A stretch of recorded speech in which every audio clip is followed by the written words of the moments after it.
Por lo tanto, humildemente reconozcamos cuando hemos fallado y así acerquémonos al trono de la gracia para ver cuáles son los propósitos del Señor. Lo que estamos haciendo, hagámoslo, pero hagámoslo de todo corazón. Adelante, queridos hermanos. Este sábado yo creo firmemente que será especial, será lindo poder exponer un tema donde tenemos una plena confianza y una plena seguridad que lo que hoy estamos haciendo trasciende a la eternidad. Qué hermosos son sobre los montes los pies del que trae buenas noticias, del que proclama la paz, del que anuncia buenas noticias, del que proclama la salvación, del que dice a Sión, tu Dios reina. La guía familiar. Aceptar el señorío de Cristo en nuestra vida implica rendir plenamente nuestra voluntad a Él. Esta es la verdad central del tema número 13, que es en el monte del Señor. Llegamos al final de este trimestre con este tema que muy pronto veremos todo su desarrollo y desde luego tendremos más herramientas para poder realizarlo en nuestra célula. Pero antes de eso yo quiero hablarles de alguien que fue muy conocido en nuestra misión, que dejó un tremendo legado de liderazgo, de integridad, de un testimonio del cual muchos dan fe que han sido pocas personas como él.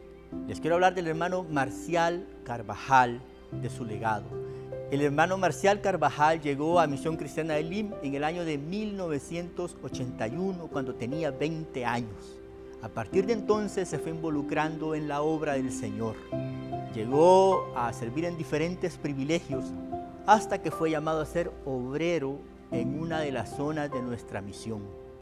Allí el hermano Marcial Carvajal fue muy conocido por su servicio, por su entrega, por su pasión, por su dedicación a la obra de Dios.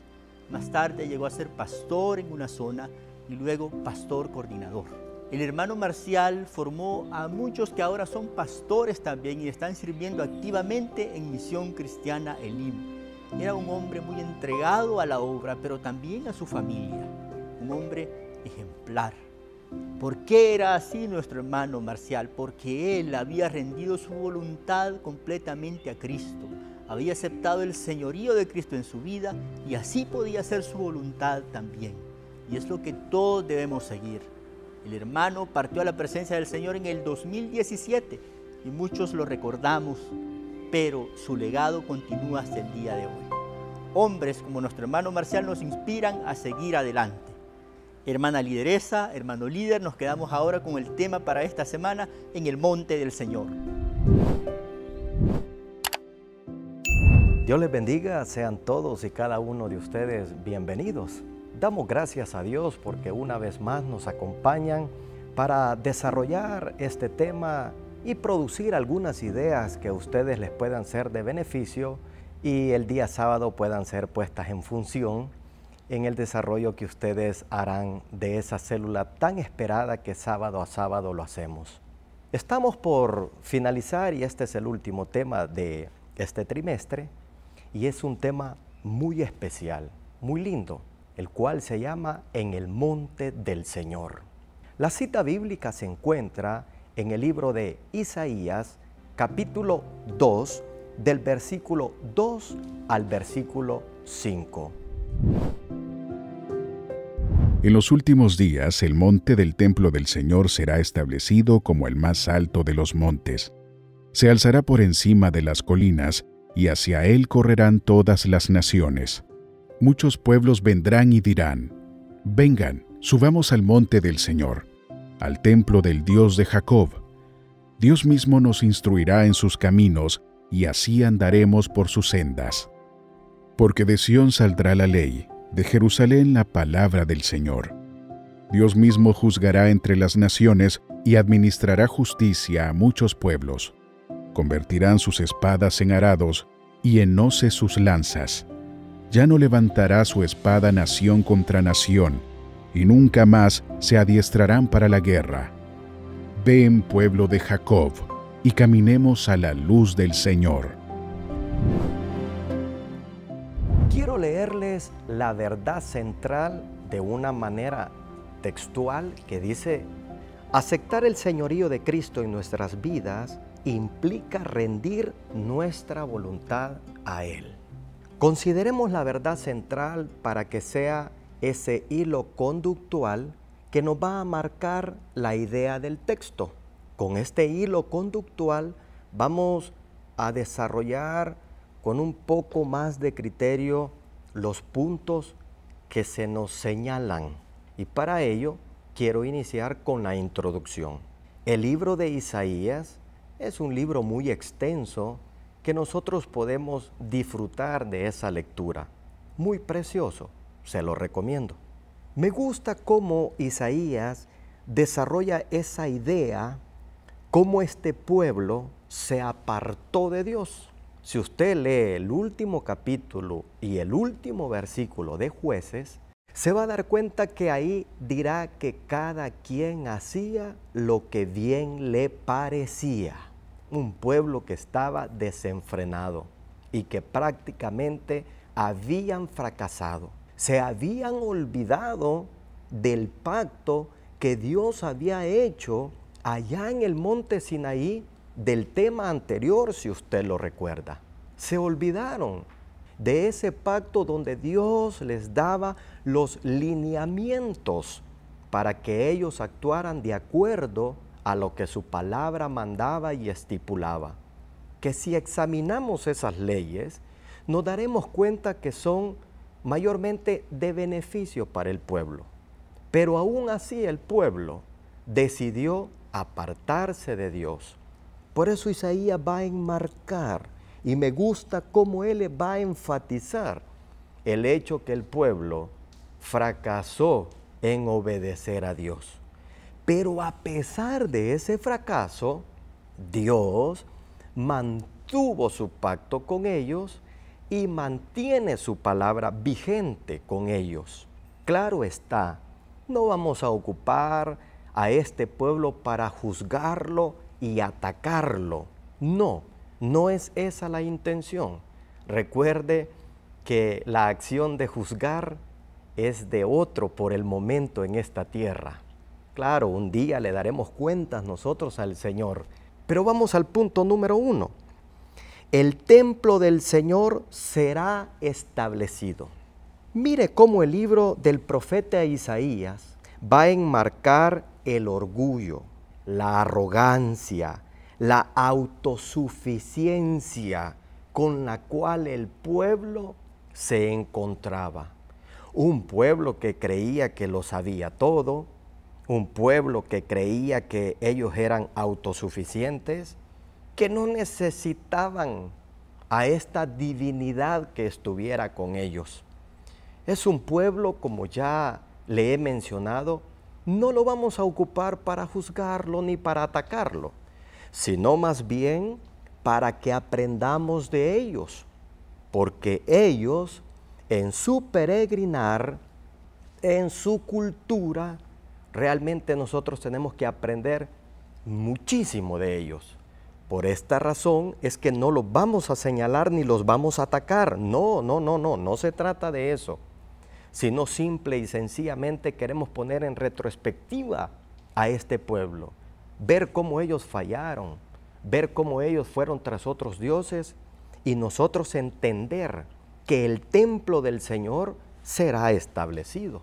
Por eso es que servir a Dios, como hoy en día nosotros lo hacemos, tenemos que tener esa idea que ese servicio que nosotros le hacemos a Dios trasciende, no solo en el hecho de que servimos en esta tierra y que nuestro servicio queda acá en esta tierra. No, este servicio que nosotros realizamos tiene implicaciones eternas, porque nuestro Dios es eterno, nuestro Salvador es eterno, y por esa razón es que nuestro servicio se extiende a la eternidad.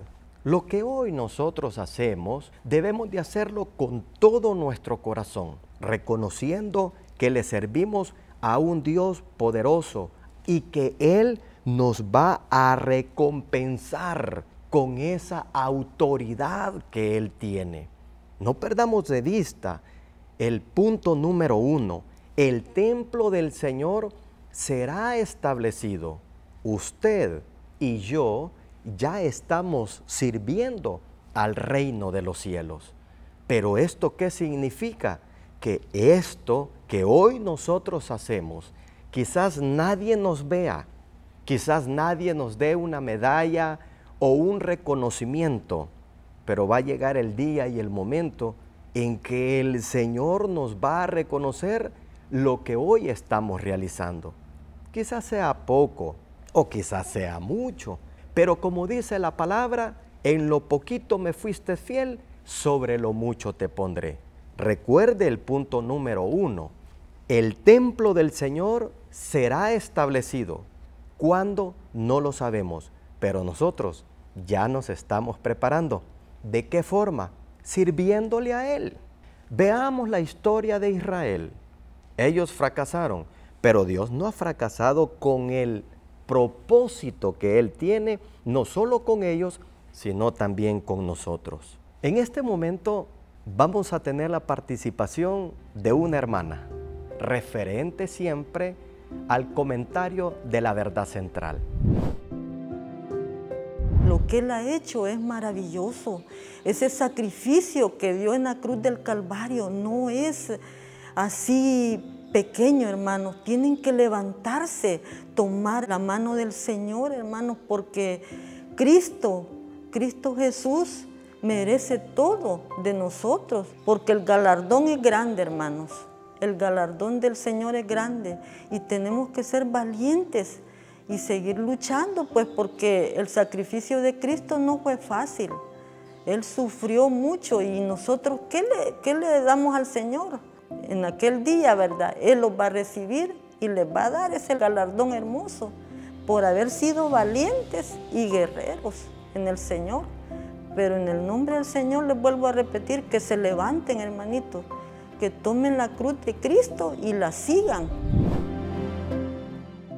Vamos a desarrollar entonces el punto número 2, que dirá de la siguiente manera: Dios mismo nos instruirá en sus caminos. Una persona que realmente cambia es aquella que se deja moldear por Dios. Por eso lo decía al principio. No podemos agarrar a este pueblo y decir qué ingratos eran. No lo podemos hacer. ¿Por qué razón? Por el hecho que el cambio y la transformación que se genera en nosotros no son netamente méritos propios, no. Es Dios interviniendo en cada uno de nosotros. Esto significa que yo, sin la ayuda de mi Señor, no podría hacerlo. Dios interviene y yo colaboro. Vea cómo es la acción. Dios interviene y yo colaboro. Lo que nunca hizo el pueblo fue colaborar, porque siempre se rebelaron. Entonces, hoy ese verdadero cambio, esa verdadera instrucción viene de parte de Dios, pero yo también debo colaborar. Para ello usted puede fortalecer el punto leyendo la cita recomendada. Romanos capítulo 12, versículo 1 y versículo número 2. Recuerde usted que el verdadero cambio es cuando reemplazamos esa idea común que las personas tienen. La idea común de yo soy bueno porque no hablo de nadie, yo soy bueno porque ayudo a las personas, no implica eso. El verdadero cambio implica cuando ya mi mente tiene los pensamientos de Dios, ya no aquella naturaleza caída y perversa con la cual fuimos etiquetados a través del pecado original. Ya no a través de ello, sino teniendo esos pensamientos que ya vienen de parte de Dios, muertos al yo y vivos para Cristo, el que nos ha llamado. Vea qué interesante. El punto número 1 nos llama a ese servicio, El punto número 2 nos llama a que nuestro cambio va a ser a través de la guianza de nuestro Dios y la colaboración que nosotros pongamos. Y el punto número 3 dice, un tiempo de verdadera prosperidad y paz. Mire qué importante cuando Jesús le dice en Juan 18:36 a Pilato, mi reino no es de este mundo, pero el reino de los cielos está entre nosotros. Mire qué interesante. Allá le dice a Pilato, mi reino no es de este mundo, porque no obedece a la estructura de este mundo, porque no está bajo los parámetros de este mundo. El reino de los cielos está entre nosotros, porque aquí estamos nosotros para ser esos representantes del reino de los cielos. Pero cuando le hablo del reino de los cielos, no quiero que usted vaya a pensar únicamente de una forma escatológica, o que usted piense en el plano netamente espiritual, sino más bien que usted recapacite en el plano material. ¿Por qué razón? Porque nosotros somos los representantes actuales del reino de los cielos en esta tierra. Lamentablemente, nosotros como creyentes, en muchas ocasiones no tenemos una idea clara qué es el reino de los cielos. Por eso me encanta este libro de Isaías, porque el libro de Isaías va a tener esa política interior y esa política exterior. La política interior es de cómo yo debo de trabajar y la política exterior es cómo yo debo de tratar a los demás. En palabras de nuestro Señor Jesucristo, esto sería, ama a tu Dios con toda tu mente, todo tu corazón, todas tus fuerzas y ama a tu prójimo como a ti mismo. En realidad, deberíamos de recapacitar un poco más cuando nos ubicamos únicamente en lo espiritual, sino también debemos de ubicarnos en el plano material, porque eso fue lo que hizo nuestro Señor Jesucristo. Un tiempo de verdadera prosperidad y paz. ¿Cuándo vendrá ese tiempo? Cuando el Señor establezca su reino. Eso es lo que nosotros más anhelamos.